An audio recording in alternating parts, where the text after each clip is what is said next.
السلام علیکم ورحمۃ اللہ وبرکاتہ۔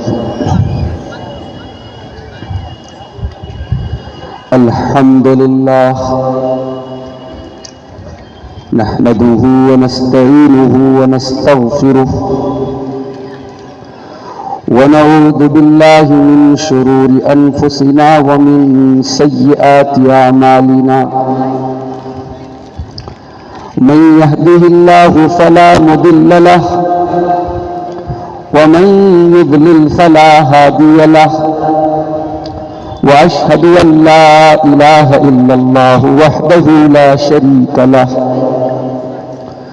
وأشهد أن محمدا عبده ورسوله، يا أيها الذين آمنوا اتقوا الله حق تقاته ولا تموتن إلا وأنتم مسلمون، يا أيها الناس اتقوا ربكم الذي خلقكم من نفس واحدة وخلق منها زوجها وبث منهما رجالا كثيرا ونساء، واتقوا الله الذي تساءلون به والأرحام إن الله كان عليكم رقيبا، يا أيها الذين آمنوا اتقوا الله وقولوا قولا سديدا يصلح لكم أعمالكم ويغفر لكم ذنوبكم، ومن يطع الله ورسوله فقد فاز فوزا عظيما، أما بعد فإن خير الحديث كتاب الله، وخير الهدي هدي محمد صلى الله عليه وسلم، وشر الأمور محدثاتها، وكل محدثة بدعة، وكل بدعة ضلالة، وكل ضلالة في النار۔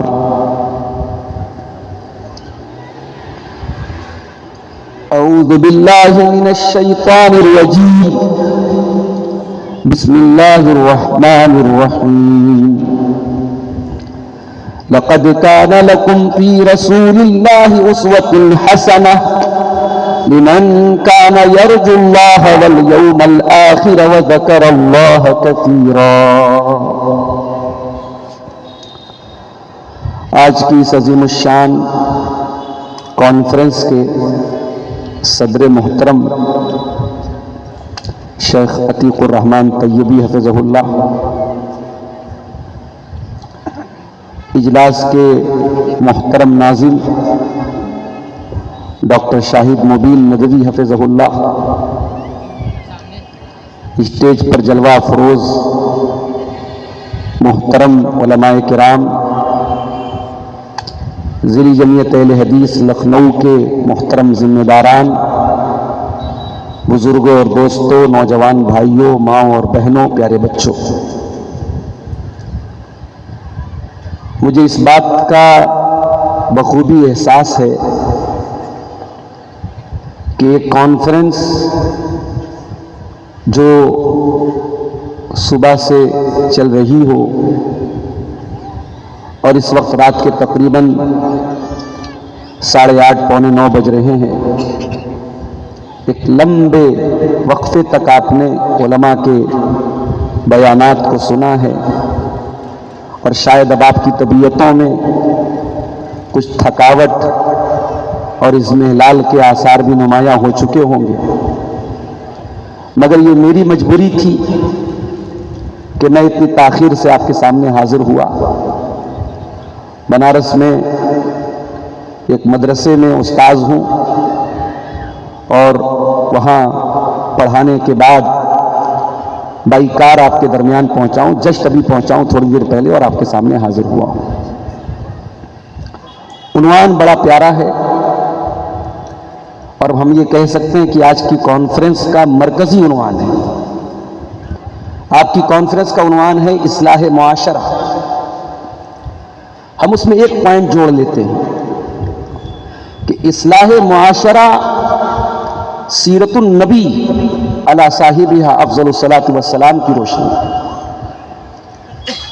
نبی کی سیرت میں وہ کون سے پوائنٹس ہیں، وہ کون سے نکات ہیں جو نبی کی سیرت میں ہمیں ملتے ہیں ایک معاشرے کی اصلاح کے لیے، ایک سوسائٹی کے ریفارمیشن کے لیے، ایک سماج کے سدھار کے لیے۔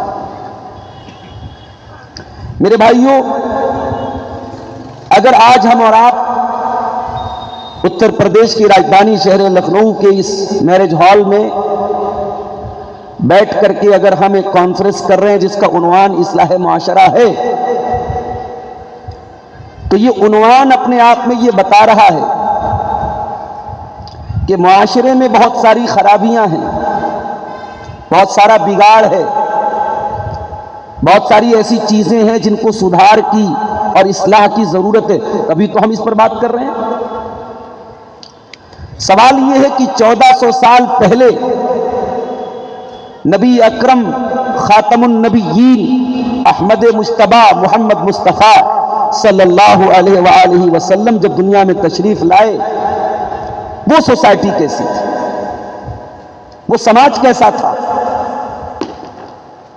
جب ہم سیرت کی کتابیں اٹھاتے ہیں تو ہم یہ پاتے ہیں کہ وہ سماج، وہ معاشرہ اخلاقی اعتبار سے، عملی اعتبار سے بہت ساری برائیوں میں مبتلا تھا۔ شرک وہاں ہو رہا تھا، بدترین شرک، اللہ کے گھر کا طواف بھی ہو رہا تھا، اور اسی گھر میں 360 بت بھی رکھے ہوئے تھے۔ زنا عام تھا، لوگوں کا مال ناجائز طریقے سے حاصل کرنے کے مختلف راستے تھے، رشتوں کا کوئی پاس نہ تھا، باپ کے مرنے کے بعد سوتیلی ماں کا بھی حصہ لگتا تھا، وہ بھی اپنے بیٹوں کے پاس وراثت کے طور پہ جاتی تھی، نکاح کا کوئی نظام نہ تھا، مردار کھاتے تھے، حلال و حرام کا کوئی کانسیپٹ نہیں تھا، ذرا ذرا سی باتوں پہ لڑنے لگتے تھے، برسہ برس تک جنگیں کرتے تھے۔ اس معاشرے میں محمد الرسول اللہ صلی اللہ علیہ وسلم تشریف لائے، اور آپ نے اس معاشرے کی جو کایا پلٹی ہے، شاعر کو کہنا پڑتا ہے، کیا نظر تھی جس نے مردوں کو مسیحا کر دیا۔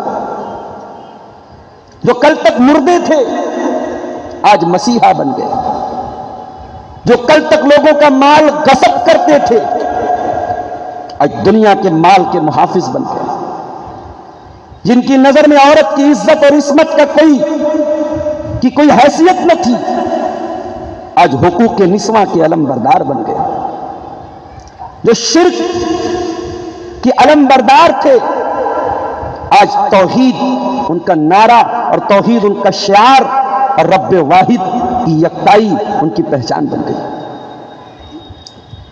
تو یہ ہر اس انسان کے لیے قابل غور ہے جو معاشرے کی اصلاح کرنا چاہتا ہے کہ وہ نبی کی سیرت کو پڑھے اور دیکھے کہ پیارے نبی صلی اللہ علیہ وسلم نے یہ کون سا طریقہ اپنایا، کس نہج پر کام کیا، کون سا اسلوب اپنایا، کون سی اسٹریٹجی اپنائی کہ آپ نے 23 سال کی مدت میں اس معاشرے کی کایا پلٹ دی۔ قرآن حکیم میں اللہ تعالیٰ اپنے نبی کی بعثت کا جب ذکر کرتا ہے اور نبی کے دنیا میں آنے کے مقاصد کو بیان کرتا ہے تو اللہ تعالیٰ ایک مقصد یہ بھی بیان کرتا ہے، لَقَدْ مَنَّ اللَّهُ عَلَى الْمُؤْمِنِينَ إِذْ بَعَثَ فِيهِمْ رَسُولًا مِّنْ أَنفُسِهِمْ يَتْلُو عَلَيْهِمْ آيَاتِهِ وَيُزَكِّيهِمْ وَيُعَلِّمُهُمُ الْكِتَابَ وَالْحِكْمَةَ وَإِن كَانُوا مِن قَبْلُ لَفِي ضَلَالٍ مُّبِينٍ۔ اے ایمان والو، یاد کرو ہمارا احسان عظیم، ہم نے وہ نبی بھیجا جو تمہارے ہی بیچ میں سے برپا ہوا، تمہارے ہی قبیلے، تمہارے ہی خاندان، تمہارے ہی شہر مکہ میں پیدا ہوا، یتیم پیدا ہوا، دنیا میں یتیم بچے عام طور سے مشاہدہ بتاتا ہے کہ یتیم بچے ان کو تربیت نہیں مل پاتی، ماں اور باپ کا پیار نہیں ملتا، یتیم بچے بگڑ جاتے ہیں۔ لیکن اللہ کی حکمت دیکھو میرے بھائیو، اللہ نے اپنے آخری نبی کو یتیم بنایا، باپ کا سایہ نہیں پایا، اپنے 6 سال کی عمر میں ماں کو کھو دیا، 8 سال کی عمر میں دادا بھی چل بسے، 3 صدمے محمد عربی صلی اللہ علیہ وسلم نے بچپن میں سہے۔ علماء سیرت لکھتے ہیں کہ اللہ تبارک و تعالیٰ کی حکمت یہ تھی، اللہ نے اپنے نبی کو یتیمی کی تکلیف سے دوچار کر کے آئندہ آنے والی دعوتی زندگی میں اور اپنی ریئل لائف میں، اپنی پروفیشنل لائف میں جو مصیبتیں، جو تکلیفیں محمد رسول اللہ کو اٹھانی تھی، اللہ تعالیٰ نے ان کے لیے تمہید بنایا تھا پیارے نبی کو بچپن میں ان تکلیفوں سے دوچار کر کے۔ اللہ کہہ رہا ہے ایمان والوں، وہ نبی کوئی باہر سے نہیں آئے، وہ آسمان سے نازل نہیں ہوئے، تمہارے بیچ میں پیدا ہوئے۔ یتلو علیہم آیاتی، وہ رب کا قرآن پڑھ پڑھ کے تمہیں سناتے ہیں، وَيُزَكِّيهِمْ، اور یہ بہت قابل غور نکتہ ہے۔ اس نبی کے آنے کا مقصد کیا ہے؟ تمہارا تزکیہ کرنا، تمہیں ان قریتیوں سے، ان بری عادتوں سے، ان رسم و رواج سے، ان گندگیوں سے پاک کرنا جس میں تم اب تک مبتلا تھے۔ وَيُعَلِّمُهُمُ الْكِتَابَ وَالْحِكْمَةَ، اور وہ نبی تمہیں کتاب و حکمت کی تعلیم دینے کے لیے دنیا میں آئے۔ میرے عزیزوں، میرے محترم بزرگوں، میرے بھائیوں، یہ نبی کی سیرت کا بڑا روشن باب ہے کہ آپ نے سماج کا تزکیہ کیا ہے، معاشرے کی اصلاح کی۔ آئیے ذرا ہم نبی کی سیرت کو کھولتے ہیں اور دیکھتے ہیں کہ اللہ کے نبی کی سیرت میں ہمیں اصلاح معاشرہ کے کون سے پہلو ملتے ہیں۔ ایک بہت بڑا پہلو ہمیں یہ ملتا ہے نبی کی سیرت میں، اللہ کے نبی اللہ کے دین کی طرف بلا رہے ہیں، توحید کی طرف بلا رہے ہیں، اور ایک ایسے سماج میں بلا رہے ہیں جہاں کے لیے توحید کی آواز بالکل اجنبی ہے۔ اجعل الآلہۃ الہا واحدا ان ھذا لشیء عجاب، یہ محمد کیا کہہ رہے ہیں؟ ایک معبود کی عبادت کریں، سارے معبودوں کو چھوڑ دیں؟ یہ بات ان کے لیے بڑی عجیب تھی، بڑی اجنبی بات تھی۔ پیارے نبی نے اس سوسائٹی میں رہ کر توحید کی دعوت دی، توحید پر قائم رہے اور کبھی توحید کے معاملے میں کمپرومائز نہ کیا۔ اس میں ہندوستانی مسلمانوں کے لیے بہت بڑا پیغام ہے۔ آپ ایک ملٹی ریلیجن کنٹری میں رہتے ہیں، ایک ملٹی کلچر کنٹری میں رہتے ہیں، الگ الگ ثقافتوں، الگ الگ مذاہب کے بیچ میں آپ رہتے ہیں۔ آپ ایک دائی کی حیثیت سے کام کریں، آپ کی زندگی میں ایک دائی کا کردار ہو، اور وہ کردار ویسا ہو جیسا جناب محمد رسول اللہ صلی اللہ علیہ وسلم۔ آپ نے توحید کی دعوت دی اور آپ کو پتا تھا توحید کی دعوت کوئی پھولوں کی سیج نہیں، کانٹوں کا راستہ ہے۔ لوگوں نے کون سی مصیبت آپ کے راستے میں کھڑی نہیں کی۔ آپ کے چچا ابو طالب بڑا ڈیفنس کرتے تھے، آپ کا بچاؤ کرتے تھے۔ ایک دور وہ بھی آیا، لوگوں نے ابو طالب سے آ کے کہا، ابو طالب بہت ہو گیا، پانی سر سے اونچا ہو گیا، ہٹ جاؤ اپنے بھتیجے کے راستے سے، ہم اسے دیکھ لیں گے۔ ابو طالب اللہ کے نبی کے پاس آتے ہیں، میرے بھتیجے، میرے کندھوں پر اتنا بوجھ نہ ڈال جتنا تیرا چچا برداشت نہ کر سکے۔ میں بہت ڈیفنس کرتا رہا، بہت دفاع کرتا رہا، اب معاملہ میری برداشت کے باہر ہو رہا ہے۔ کوئی اور راستہ نکال دے، کوئی صلح و مصالحت کا راستہ نکال دے، کوئی سمجھوتے کا راستہ نکال دے۔ میرے نبی نے جو الفاظ استعمال کیے، اللہ اکبر، سیرت کی کتابوں میں آج بھی وہ درج ہیں اور سنہرے حروف میں لکھے جانے کے قابل ہیں۔ آپ نے کہا تھا، یا عمی لو وضع الشمس علی یمینی والقمر علی یساری، اے میرے چچا، اگر یہ لوگ میرے داہنے ہاتھ پہ سورج رکھ دیں اور بائیں ہاتھ پہ چاند رکھ دیں اور کہہ دیں کہ اے محمد صلی اللہ علیہ وسلم آپ اس دعوت سے باز آ جائیں، اس توحید سے ہٹ جائیں، اپنے عقیدے سے کمپرومائز کر لیں، میں یہ کرنے والا نہیں ہوں میرے چچا۔ میری جان چلی جائے جب تک اللہ کا دین غالب نہ آ جائے، جب تک توحید عرب کے گھر گھر میں نہ پہنچ جائے، محمد اکرم اپنے مشن سے ہٹنے والے نہیں۔ اللہ اکبر۔ اس ملک میں رہتے ہوئے اکثر یہ سوال آتا ہے کہ ہمیں غیر مسلم کمپنی میں کام کرتے ہیں، ہم فلاں جگہ کام کرتے ہیں، ہم کو یہ نعرہ لگانا پڑتا ہے، ہم کو یہ کھانا پڑتا ہے، ہم کو یہ چیزیں کرنی پڑتی ہیں۔ آپ کے لیے آئیڈیل آپ کے نبی ہیں، آپ کے لیے آئیڈیل آپ کے نبی ہیں، اور نبی آئیڈیل اس اعتبار سے ہیں کہ نبی نے ہر مشکل میں اپنے قبیلے کے لوگوں کا ساتھ دیا، بھائی چارہ نبھایا، دوستی نبھائی، رشتہ داری نبھائی، مگر جب معاملہ عقیدے کا آیا، جب معاملہ رب کی توحید کا آیا، آپ نے اعلان کر دیا قل یا ایھا الکافرون لا اعبد ما تعبدون ولا انتم عابدون ما اعبد۔ اے کافروں سن لو، اے اللہ کی توحید کا انکار کرنے والے سن لو، جب تک تم شرک پر قائم ہو تم اس اللہ کی توحید تک نہیں پہنچ سکتے، اور جب تک میں توحید پر ہوں میں تمہارے شرک کے کاموں میں تمہارا کوئی سپورٹ نہیں کر سکتا۔ یہ ایک بہت بڑا پیغام ہے اصلاح معاشرہ کے حوالے سے۔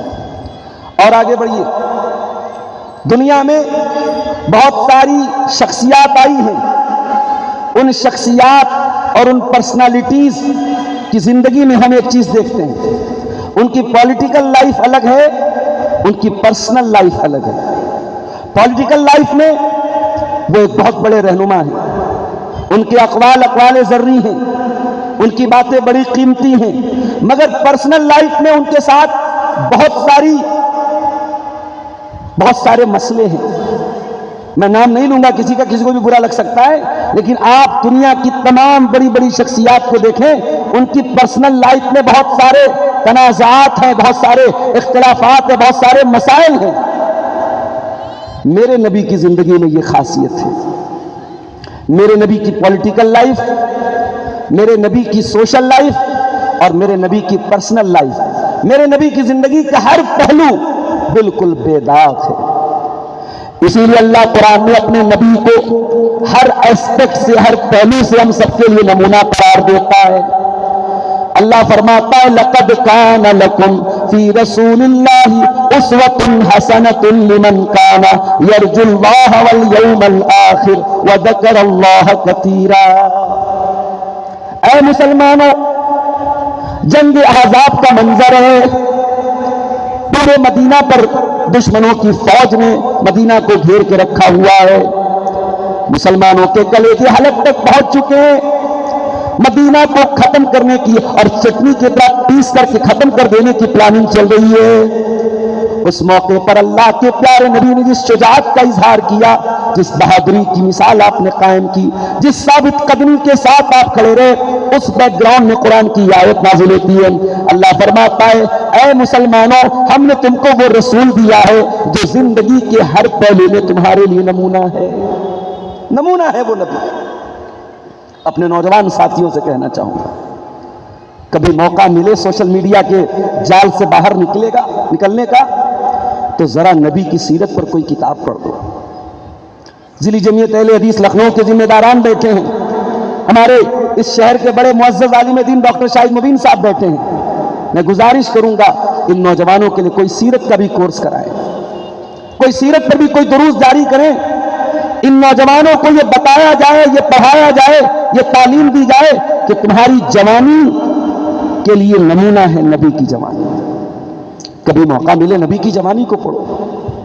کیا نبی کی جوانی میں کوئی لہو و لعب ہے، کوئی کھیل تماشا؟ ابھی آپ نے نبوت کا اعلان نہیں کیا ہے، ابھی آپ دنیا کے لیے محمد ابن عبداللہ ہیں، محمد رسول اللہ نہیں ہیں۔ اس دور میں بھی نبی کی جوانی بے داغ ہے، اس دور میں نبی تجارت کر رہے ہیں۔ حضرت خدیجہ اپنے غلام میسرہ کو بیچتی ہیں، جاؤ ذرا دیکھو کہ یہ تاجر کیسے ہیں، ان کے اخلاق کی تو بڑی تعریف سنی۔ کہتے ہیں نا، کہاوت ہے، محاورہ ہے کہ انسان کو پرکھنا ہے تو 3 کاموں میں سے کوئی ایک کام کر لو، رشتہ داری کر لو، بزنس کر لو، سفر کر لو، انسان کھل جاتا ہے۔